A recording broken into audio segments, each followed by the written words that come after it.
The stars looked different from here. Ambassador Sarah Chen pressed her face against the viewport of the human ship Harmony and watched the massive structure growing larger ahead of them. The Galactic Council Station was enormous, bigger than any city on Earth. It spun slowly in the darkness, its lights twinkling like a jewel against the black void. Sarah had trained for this moment her entire life. She was Earth's first ambassador to an alien civilization. The weight of representing all of humanity sat heavy on her shoulders. Every choice she made here would determine if humans joined the galactic community as friends or enemies. Captain Rodriguez stood beside her, his weathered face serious. "Remember, Ambassador, we don't know what to expect in there. These aliens have been traveling between stars for thousands of years. We're the new kids." Sarah nodded. "I understand, Captain, but we're not going in there to beg. We're offering partnership." The docking procedures took 2 hours. The alien technology was far ahead of anything humans had built, but Sarah's team had studied the basic protocols. When the airlock finally opened, 3 figures waited on the other side. The first alien was tall and thin, with blue skin that seemed to shimmer in the light. Its eyes were larger than human eyes, and it moved with careful, precise steps. The second looked like a walking tree, with bark-like skin and branches instead of arms. The third was the strangest of all, a creature made of what looked like living crystal, its body reflecting the station's lights in rainbow patterns. "Welcome, human," the blue-skinned alien said in perfect English. "I am Counselor Vextai of the Altarian Republic. This is Grootvel of the Sylvan Collective, and Shard Prime Zarthek of the Crystal Dominion. We will escort you to the council chamber." Sarah bowed slightly, the way she had practiced. "Thank you, Counselor. I am Ambassador Sarah Chen, representing the United Earth Government. We are honored to be here." The walk through the station took 30 minutes. Sarah tried not to stare at the dozens of different alien species they passed. Some looked almost human, while others were so strange she couldn't even guess how they moved or communicated. The station itself was a wonder. Corridors that curved impossibly, gravity that seemed to work differently in each section, and air that tasted slightly sweet. The council chamber was a massive room with 12 raised platforms arranged in a circle. Each platform held a different alien species representing what Sarah had been told were the oldest and most powerful civilizations in the galaxy. At the center was a simple chair, clearly meant for her. Sarah walked to the center and stood beside the chair but did not sit. She had decided to remain standing as a show of respect, but also as a sign that Earth would not be beneath these beings. "Humans of Earth," a voice boomed through the chamber. It came from Primarch Zarthek, the crystal being she had met at the docking bay. "You have achieved faster-than-light travel and have requested to join our galactic community. This is a rare honor. Very few species are granted this opportunity." Sarah waited, knowing there would be more. These beings liked to talk, and she had been warned they enjoyed showing their superiority to newer species. "However," Zarthek continued, "membership in our community comes with responsibilities. You must prove that you can follow our laws and contribute to galactic peace." A new voice spoke, this one coming from a massive creature that looked like a giant slug with tentacles. "The Standard Accords have governed this galaxy for over 10,000 years. Every new species must sign them before they can be accepted." Sarah felt her heart sink as a holographic document appeared in front of her. She read through the terms quickly, and each line made her anger grow. Earth would have to give up 80% of its natural resources. Humans would be subject to genetic monitoring and modification. Earth's military would be disbanded. Worst of all, humans would have no vote in galactic decisions for at least 1,000 years. "These terms are not acceptable," Sarah said clearly. Her voice carried through the chamber without any electronic help. The council members looked at each other with what Sarah thought might be surprise. Clearly, they were not used to hearing the word no. Counselor Vextai leaned forward. "Perhaps you do not understand, human. These are not suggestions. These are requirements. Every species that joins our community accepts these terms." "Then perhaps," Sarah replied, Your community is not what we thought it was. The chamber fell silent. Sarah could feel the weight of 12 alien gazes on her. She had prepared for this moment, knowing it might come to this. We came here hoping to find partners, she continued. We wanted to share knowledge, culture, and friendship with other intelligent species. What you're offering isn't partnership. It's slavery. Primarch Zarthek's crystal body began to glow brighter. Slavery is a harsh word, human. We prefer to think of it as guidance. Young species need direction from their elders. And what happened to the species that refused your guidance? Sarah asked. The silence that followed told her everything she needed to know. A new alien spoke, one that looked like a giant insect with 4 arms. Some species choose to remain isolated. They rarely advance very far without our help. And others? Others make choices that force us to take action for the good of the galaxy, Zarthek said. His voice had grown cold. Sarah felt a chill run down her spine. You destroy them. We maintain order, the slug-like creature said. Chaos serves no one.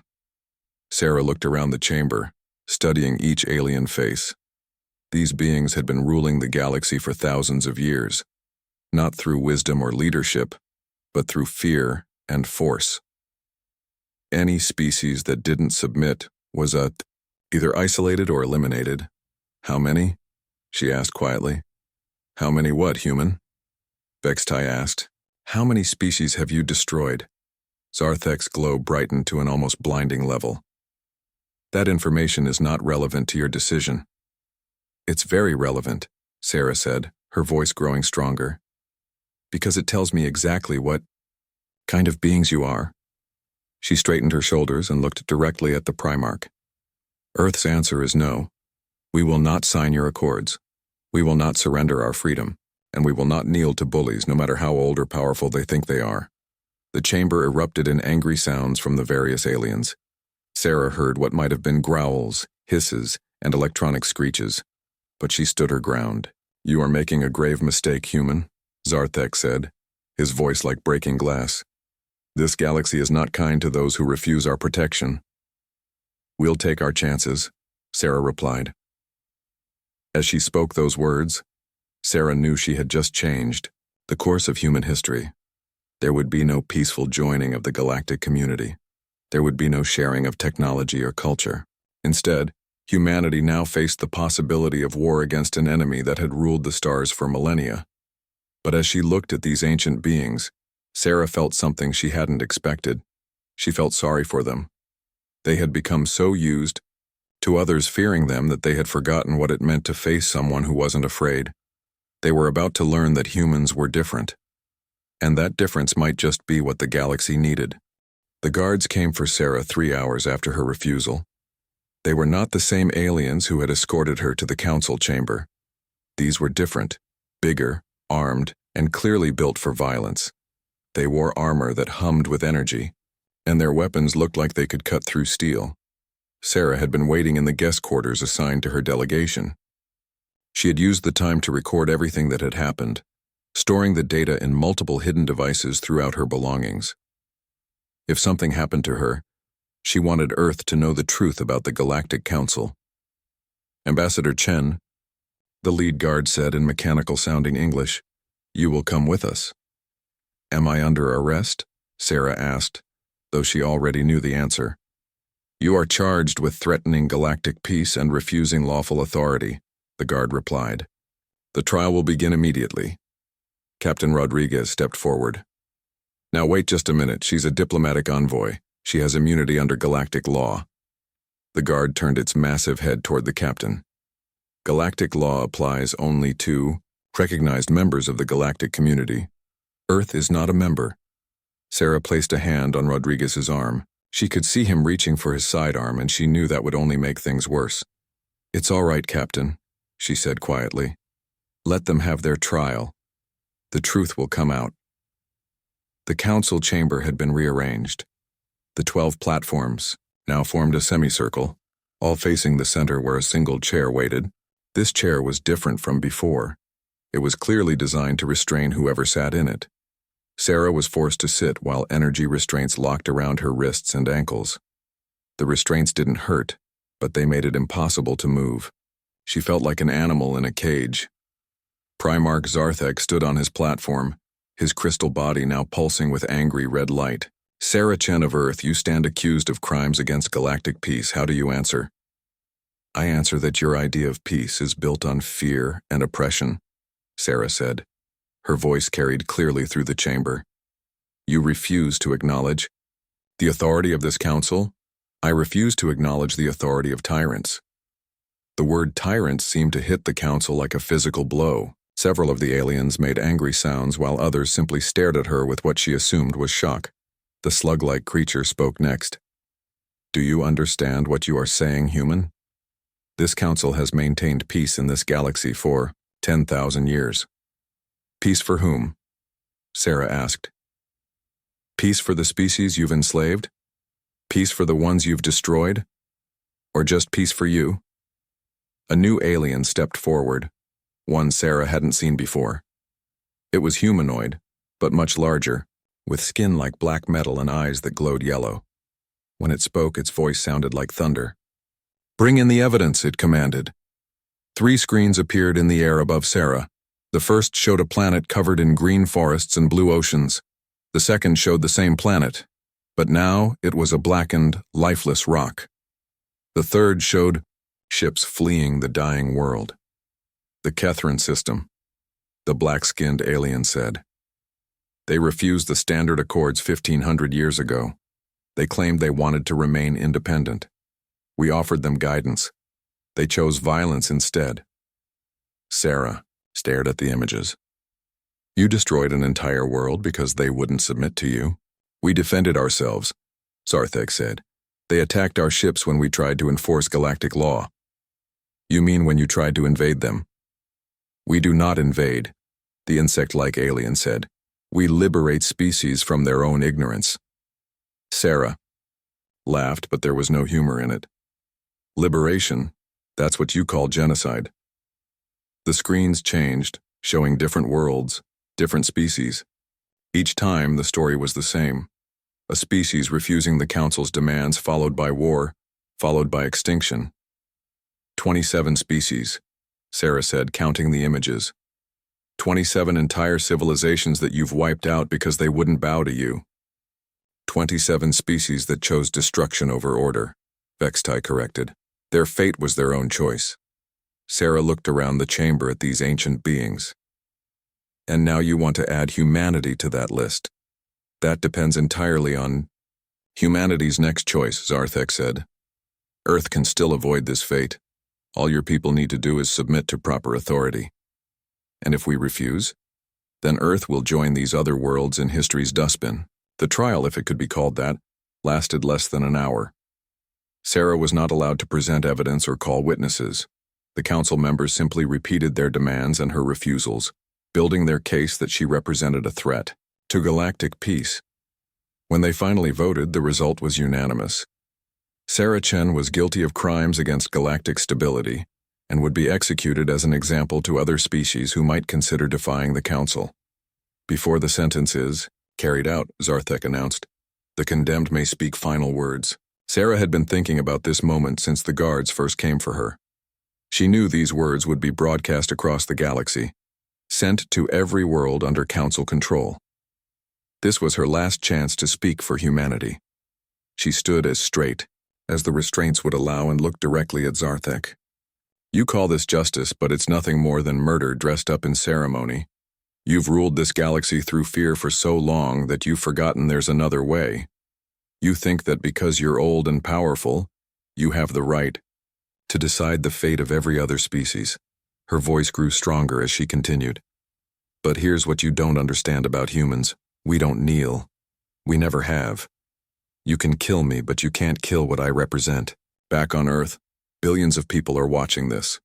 They're seeing what you really are, and they're going to remember. Zarthek's crystal body pulsed brighter. Your species will learn to kneel, or they will learn to die. Sarah smiled, and for the first time since her capture, she felt truly calm. You have no idea what you've just awakened. Humanity doesn't just fight back, we fight to win, and we never, ever forget. The execution was swift.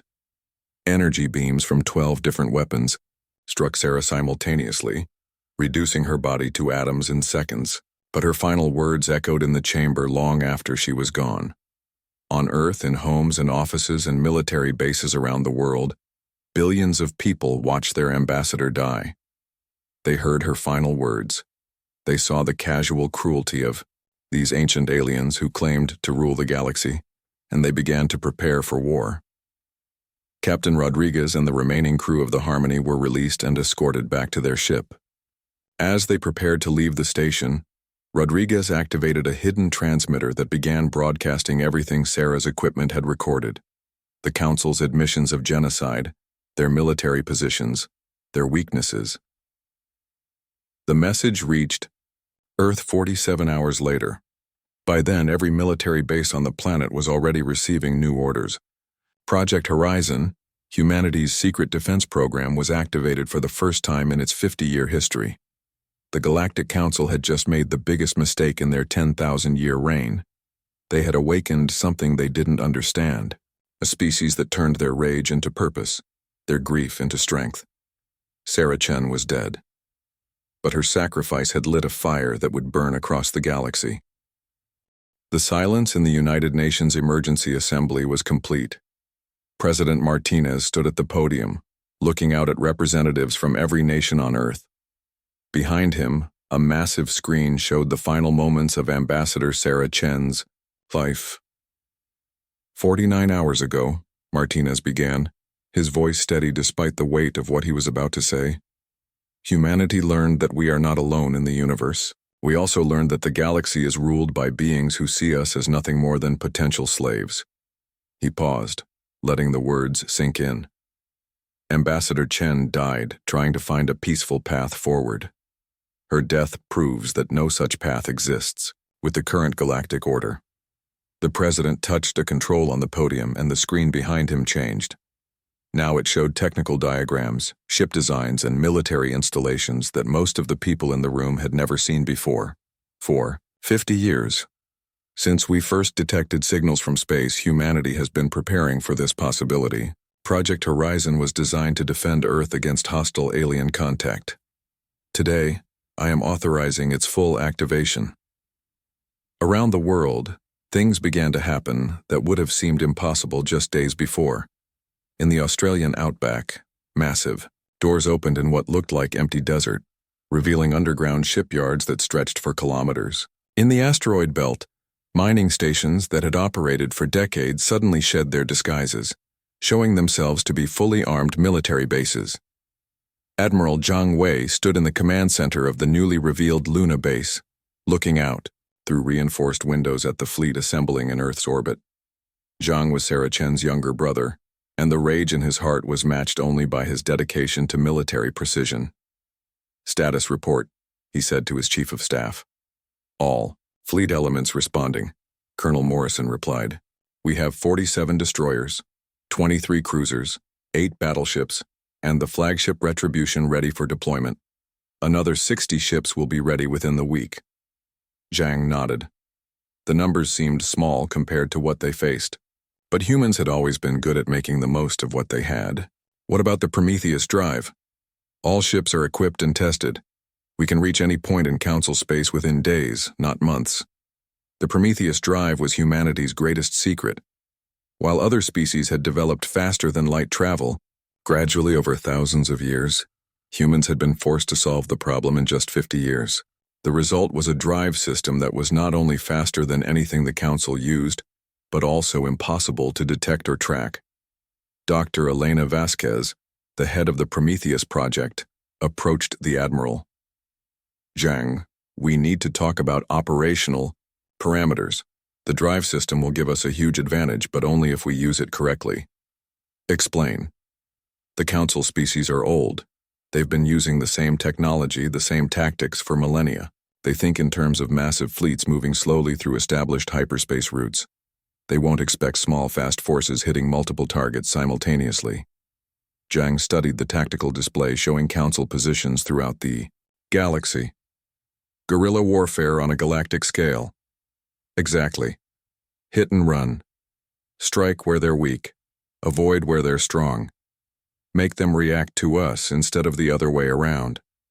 Meanwhile, in deep space monitoring stations that most governments didn't know existed, other preparations were underway.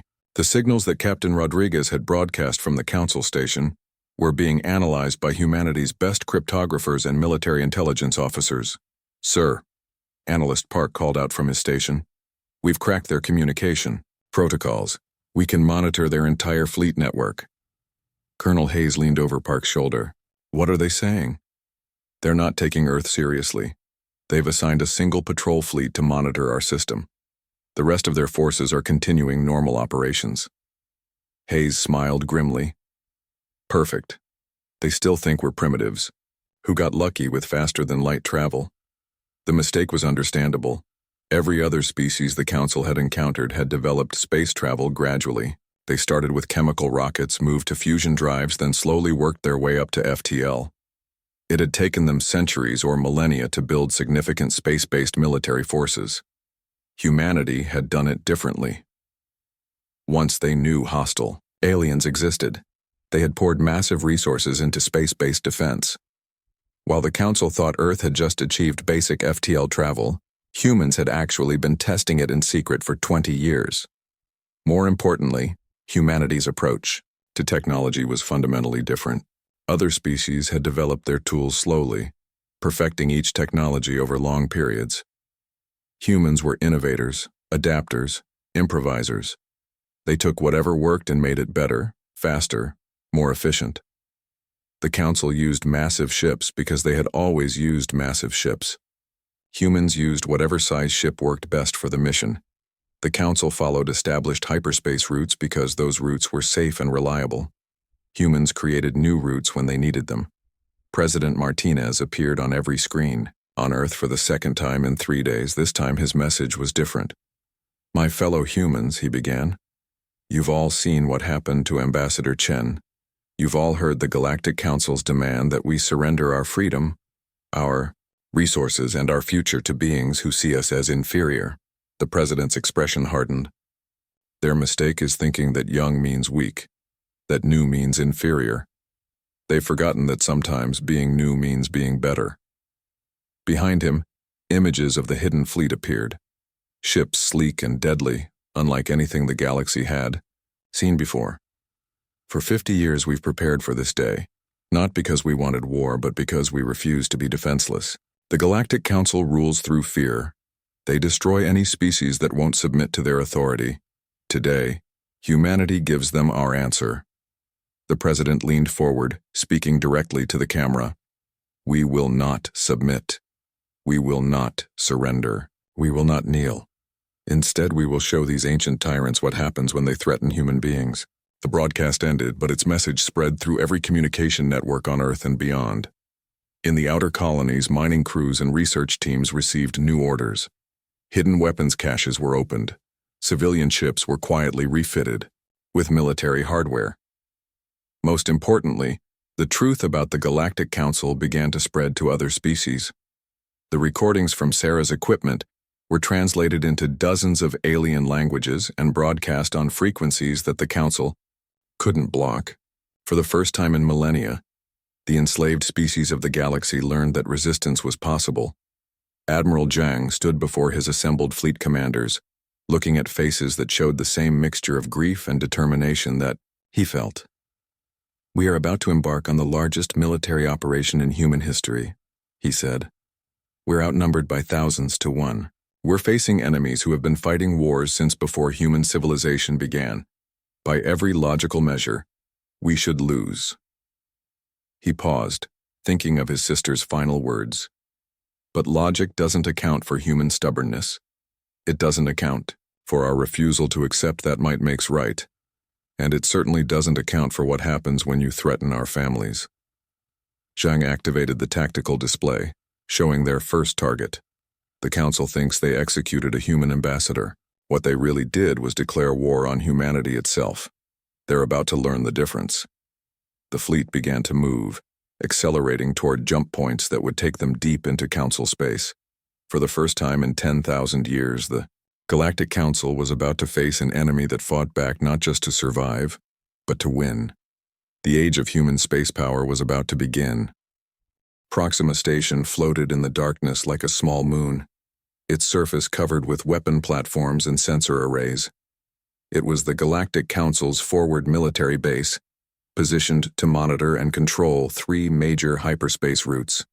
For 800 years it had been the symbol of Council power in this sector. Admiral Zhang Wei watched the station through the bridge screens of the Retribution. His fleet had arrived at the edge of the system using a hyperspace route that the Council didn't know existed. They had been observing for 6 hours, studying the station's defenses and patrol patterns. "Analysis complete, Admiral," reported Commander Torres from the tactical station. "The station has 43 weapon platforms, a garrison of 12 ships, and approximately 50,000 personnel, representing 8 different Council species." Zhang nodded. "And their reaction time if we hit the communications array first?" "They'd need at least 20 minutes to get a message out through backup systems," Torres replied. "More than enough time for what we have planned." The plan was simple but audacious. Rather than destroying Proxima Station, they would capture it. The station's communication systems would allow them to broadcast Sarah's recorded evidence to every world in Council space. More importantly, the station's databases contained detailed information about Council military deployments throughout the galaxy. "All ships, prepare for synchronized assault," Zhang ordered. "Remember, we want prisoners, not casualties. These are people following orders from tyrants, not tyrants themselves." The attack began at exactly 0300 station time. Human ships appeared simultaneously around the station, their Prometheus drives allowing them to arrive without warning.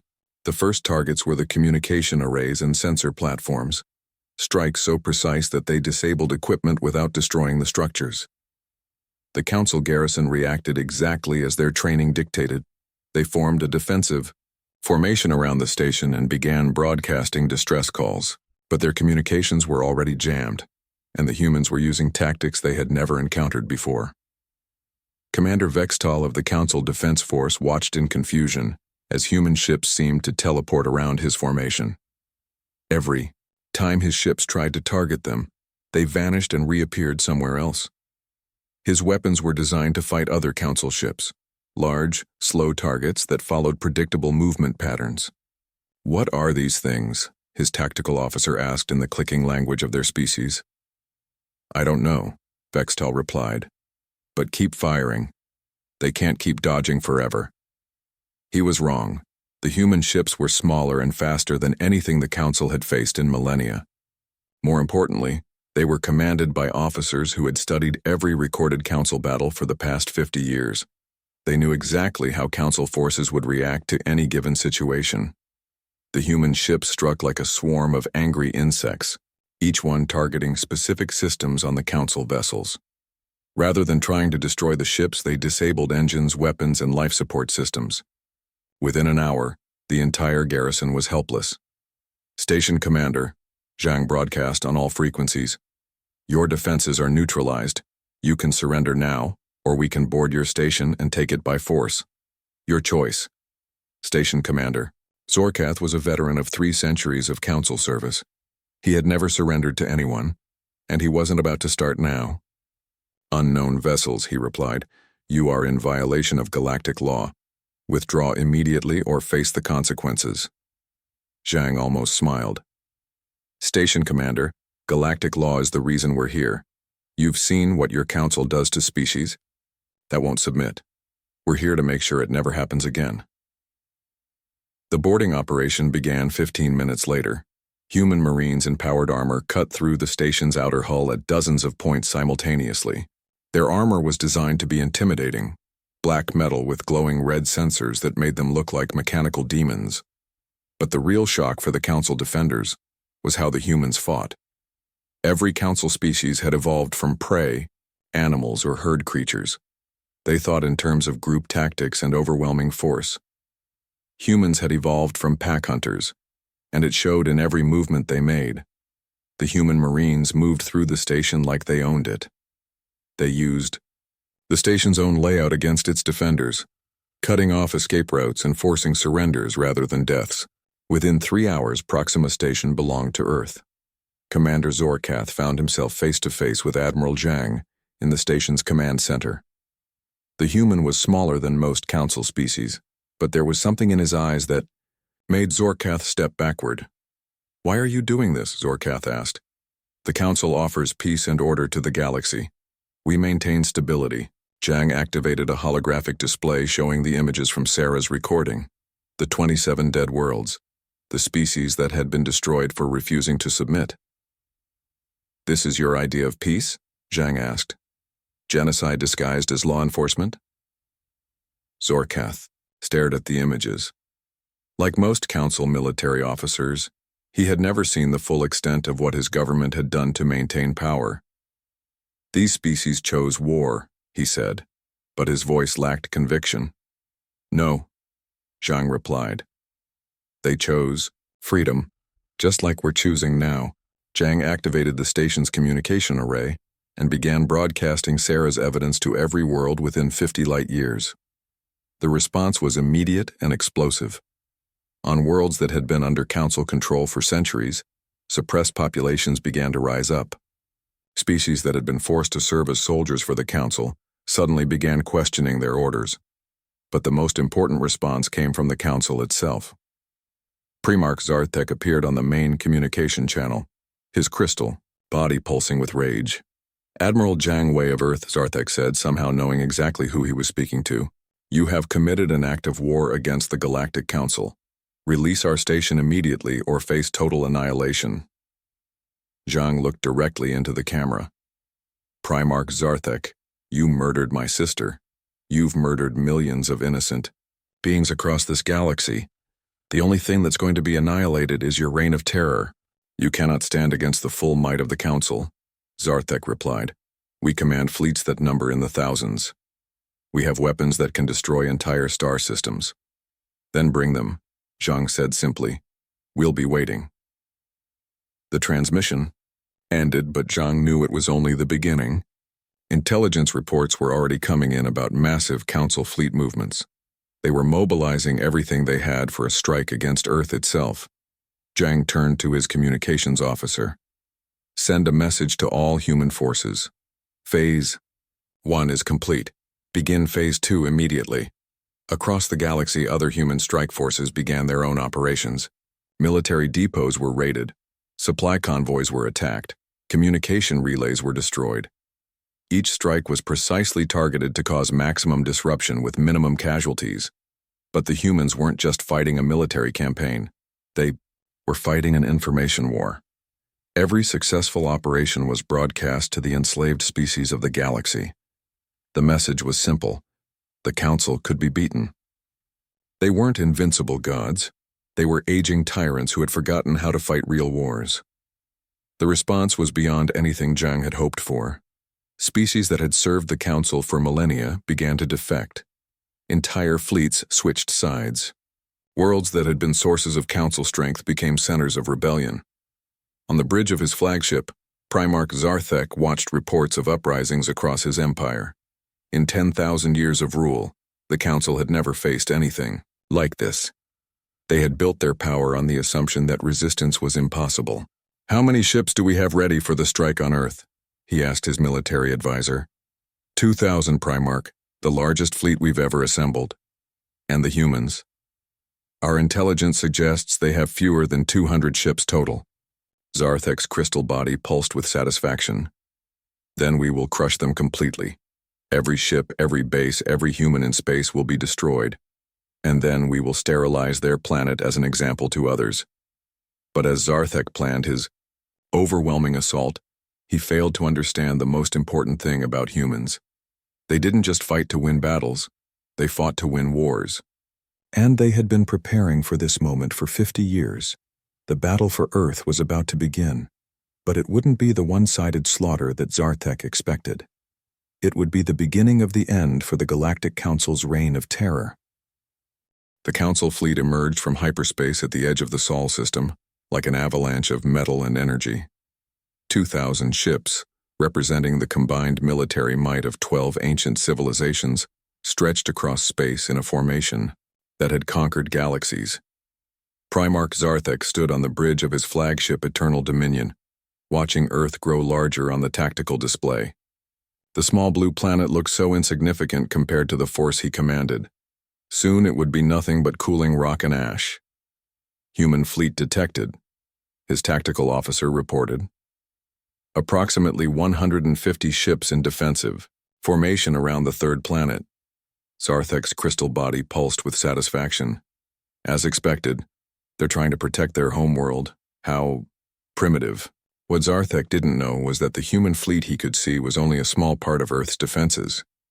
Hidden throughout the asteroid belt, disguised as mining equipment and research stations, thousands of weapon platforms waited silently. Each platform was controlled by artificial intelligence systems that had been learning from every council battle for 50 years.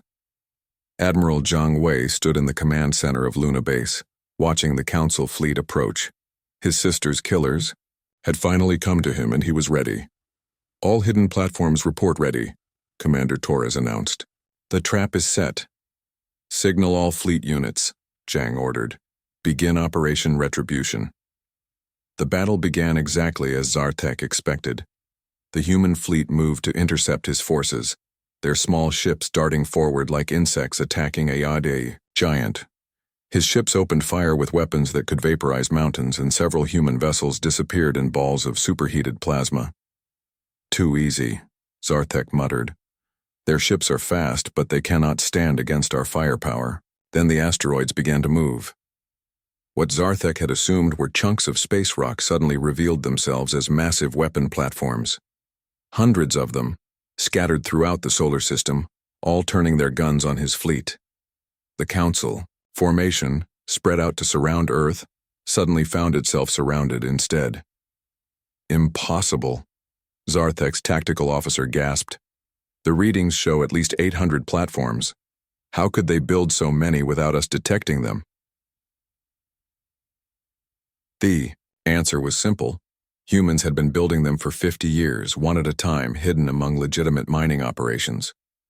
Each platform was small enough to escape notice but armed with weapons that could damage even Council battleships. But the real surprise came when the human ships began their attack runs. Instead of the clumsy tactics Zarthek expected from a young species, the humans fought with precision that seemed impossible. They knew exactly where each Council ship would be, exactly how their commanders would react. "They're reading our movements," Commander Vextal reported from one of the escort ships. "Every time we try to change formation, they're already there waiting for us." "Impossible," Zarthek replied. "No species could analyze our tactics that quickly." He was wrong again. Human intelligence had been monitoring Council communications for months. They knew every standard formation, every typical response, every weakness in Council military doctrine. The humans weren't just fighting the Council fleet.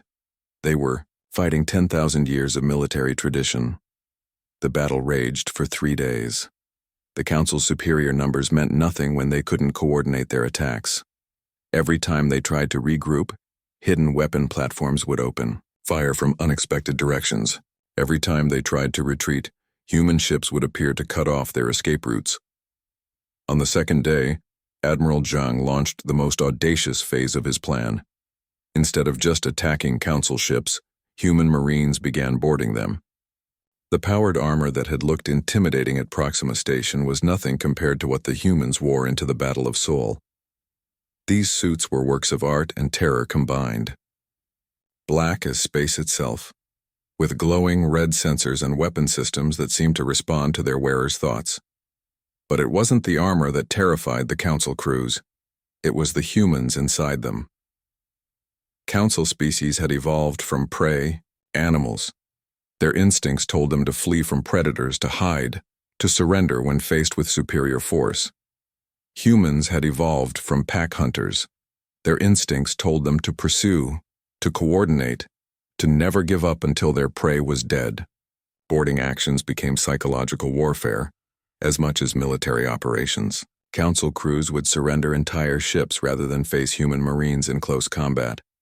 The humans moved through ship corridors like they were hunting, and the Council defenders responded like prey animals. "This is impossible," Zarthek said, as he watched ship after ship fall to human boarding parties. "They're just one species, how can they fight like this?" His military advisor, a massive creature from a world of eternal warfare, looked at the tactical display with something like respect. "Primarch, I think we made an error in our assessment." "What kind of error?" "We assumed they were like other young species, peaceful, civilized, reluctant to fight. But look at their tactics, look at how they move. These aren't farmers who learned to fight.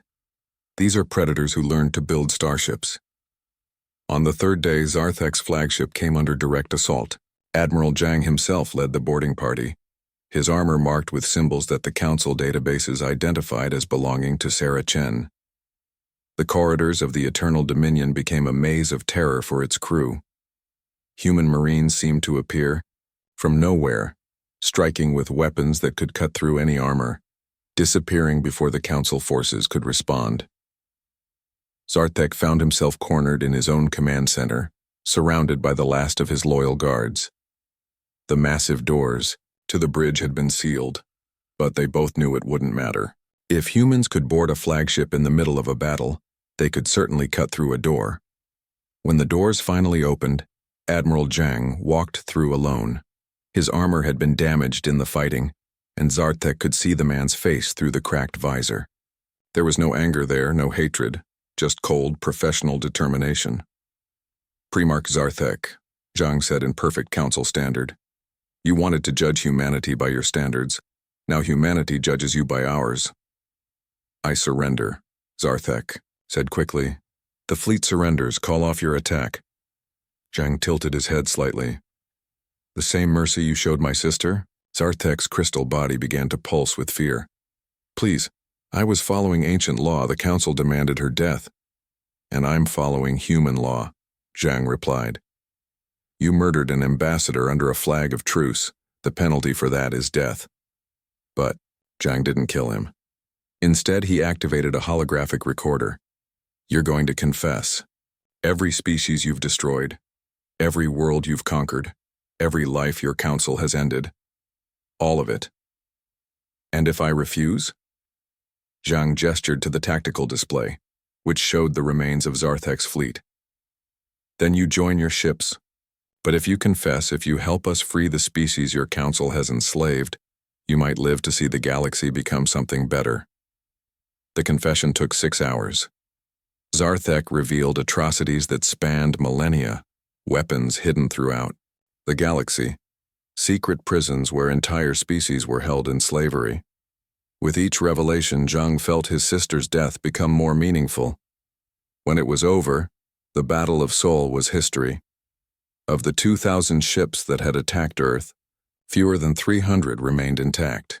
The rest were either destroyed or captured, their crews now prisoners of war. But the real victory wasn't military, it was moral. Zarthek's confession was broadcast to every world in Council space. The enslaved species didn't just hear about the Council's crimes, they heard them admitted by one of the most powerful beings in the galaxy. The uprisings that followed weren't just rebellions, they were revolutions. Entire sectors broke away from Council control. Species that had served as soldiers for millennia turned their weapons on their former masters. The 10,000-year-old empire began to collapse not from external attack, but from internal revolution. Admiral Zhang stood in the ruins of the Council chamber, 6 months after the Battle of Sol.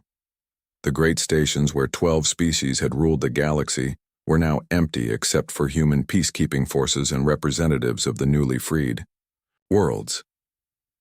"It's over," Commander Torres said, reading from a report tablet. "The last Council holdouts surrendered this morning. Primarch Zarthek has formally dissolved the Galactic Council and transferred all authority to the Provisional Government." Zhang nodded, but he felt no satisfaction. His sister was still dead. Billions of beings across the galaxy were still recovering from millennia of oppression. There was so much work still to be done. "What are your orders, Admiral?" Torres asked. Zhang looked around the chamber where Sarah had died, where she had spoken her final words of defiance. "We keep our promise," he said simply. "We build something better." The Galactic Federation was established 1 year later. Unlike the Council, It was based on cooperation rather than domination. Species joined as equals, contributing their unique strengths to the common good. Disputes were settled through negotiation and law, not force and intimidation. Sarah Chen's name was carved into the foundation stone of the Federation building. Below it, her final words, "Humanity doesn't kneel." But perhaps more importantly, neither did anyone else ever again. The galaxy had learned that freedom was worth fighting for, and that sometimes the youngest voice in the room was the one that spoke the most truth. Humanity had lost their first ambassador, but they had given the galaxy something far more valuable: hope. And hope, as the Council had discovered too late, was the most powerful weapon of all.